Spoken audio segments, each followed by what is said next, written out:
இன்றைக்கி நம்ம செய்ய போகிற டிஷ் வந்து சிக்கன் பிரியாணி. சிக்கன் பிரியாணிக்கு நான் வந்து 1.5 kg சிக்கன் எடுத்து வாஷ் பண்ணி க்ளீன் பண்ணி வச்சுருக்கேன். 1.5 கிலோ பொன்னி அரிசி எடுத்திருக்கேன். இதை ஒரு 1/2 hour முன்னாடி வாஷ் பண்ணி ஒரு 1/2 hour ஊற வச்சுடுங்க.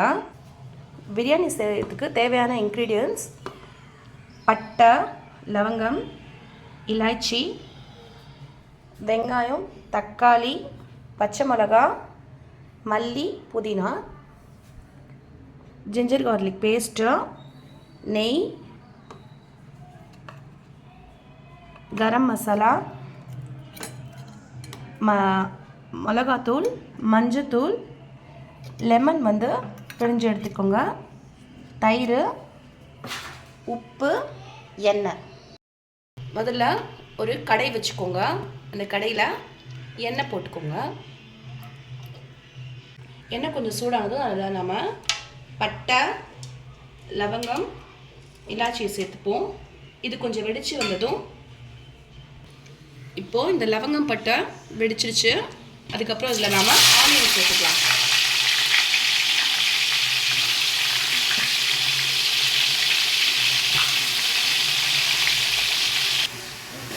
வெங்காயத்தை நல்லா வதக்கிக்கணும். இதில் எண்ணெயில் தான் வதங்கும். பிரியாணிக்கு வதக்கிற வெங்காயம் வந்து நல்லா வதக்கணும். நல்லா வெங்காயம் இந்த கண்டென்ட் இந்த இதுக்கு வர்ற வரைக்கும் நல்லா இதை வதக்கிக்கோங்க. இது நல்லா கண்ணாடி பதத்துக்கு வரணும். வெங்காயம் எவ்வளோ நல்லா வதக்குறீங்களோ பிரியாணி அவ்வளோ டேஸ்ட்டாக இருக்கும். இப்போ இதில் நாம் ஜிஞ்சர் கார்லிக் பேஸ்ட்டை வந்து சேர்த்துக்கலாம்.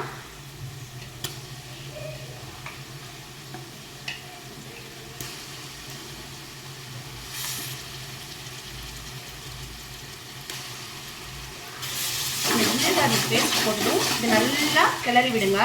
இந்த ஜிஞ்சர் கார்லிக்கோட ரா ஸ்மெல் போகிற வரைக்கும் இதை நல்லா வதக்குங்க.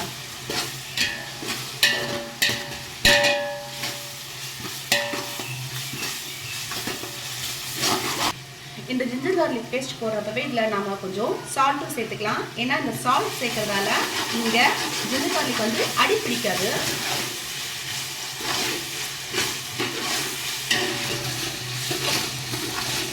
ஜிஞ்சர் கார்லிக்கோட ராஸ்மெல் போனதுக்கப்புறம் இதில் நாம் பச்சை மிளகா, தக்காளி இதெல்லாம் இதையும் சேர்த்து நல்லா வதக்கிக்கலாம். தக்காளி நல்லா வதங்கணும். நம்ம நல்லா பேஸ்டாக வதக்குறோமோ அவ்வளோ இது நல்லா டேஸ்டியாக வரும்.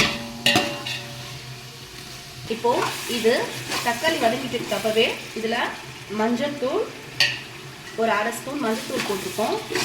ஒரு 3 ஸ்பூன் மிளகாத்தூள்,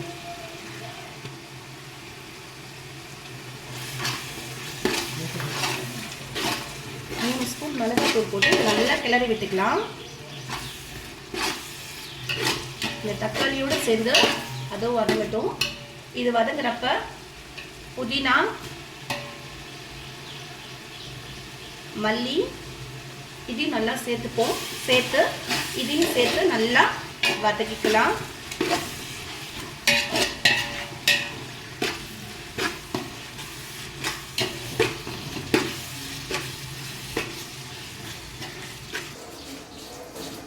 அந்த தக்காளி இதுவும் வெங்காயமும் தக்காளி வதங்குற வரைக்கும் நாம் தண்ணி அளந்து எடுத்து வச்சுக்குவோம்.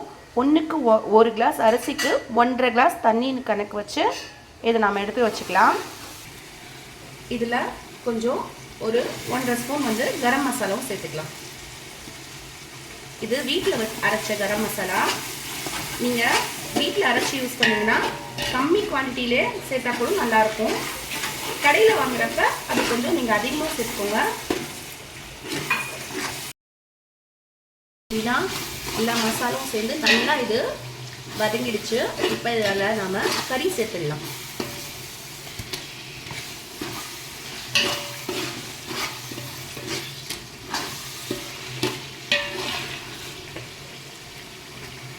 கறி சேர்த்ததுக்கப்புறம் இந்த கறியை ஃபுல்லாக நாம் இந்த மசாலாவோடு சேர்த்து நல்லா கிளறி விட்டுப்போம். இதில் நம்ம இது நல்லா எல்லாத்தையும் சேர்ந்து நல்லா கிளறி விட்டதுக்கப்புறம் 1 கப் தயிர்,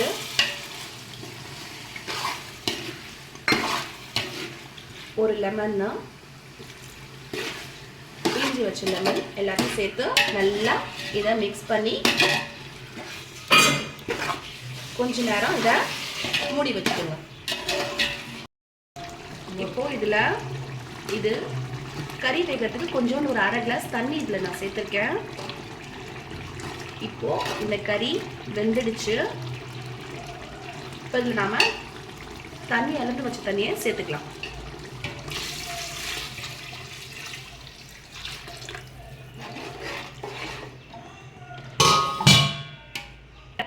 செக் பண்ணிக்கோங்க. இப்போ இந்த கறி நல்லா வெந்துடுச்சு. அதே நேரத்தில் தண்ணி நல்லா கொதிச்சிடுச்சு. நாம அரிசி சேர்த்துக்கலாம்.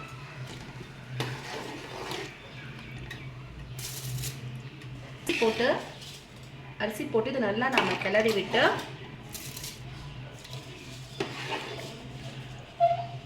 மூடி வச்சிடுங்க. கொஞ்ச நேரத்துக்கு இது நம்ம தர வேண்டாம். இப்போ இந்த அரிசி வெந்துடுச்சு கொஞ்சம். இப்போ இது தம் கொடுக்குற ஸ்டேஜில் இதில் கொஞ்சோண்டு நெய் விட்டு ஒரு 2லேருந்து 3 ஸ்பூன் நெய் விட்டுக்கோங்க. நெய் விட்டு இதை நாம் இப்போ க்ளோஸ் பண்ணி 2 வாட்டி 3 வாட்டி எடுத்து கிளறி விடணும். இப்படி இது ஒரு 2 வாட்டி 3 வாட்டி தம் கொடுக்கறதுக்கு முன்னாடி இதை லைட்டாக கிளறி விடுங்க. ரொம்ப கிளறாதீங்க. ரொம்ப கிளறினீங்கன்னா அரிசி வந்து உடைஞ்சிடும்.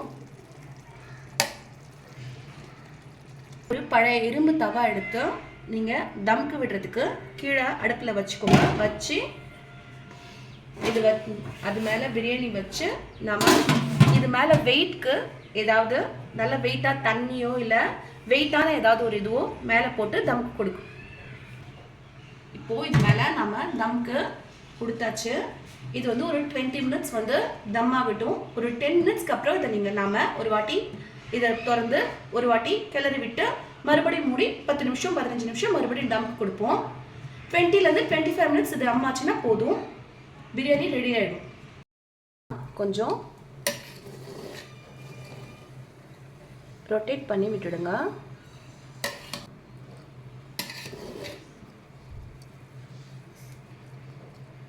ரொம்ப கிளற வேண்டாம். சும்மா லைட்டாக இது பண்ணி விட்டுட்டிங்கன்னா போதும். இப்போ பிரியாணி ரெடி. வாங்க சர்வ் பண்ணலாம். இப்போ நம்ம பிரியாணி ரெடி. வாங்க சாப்பிடலாம்.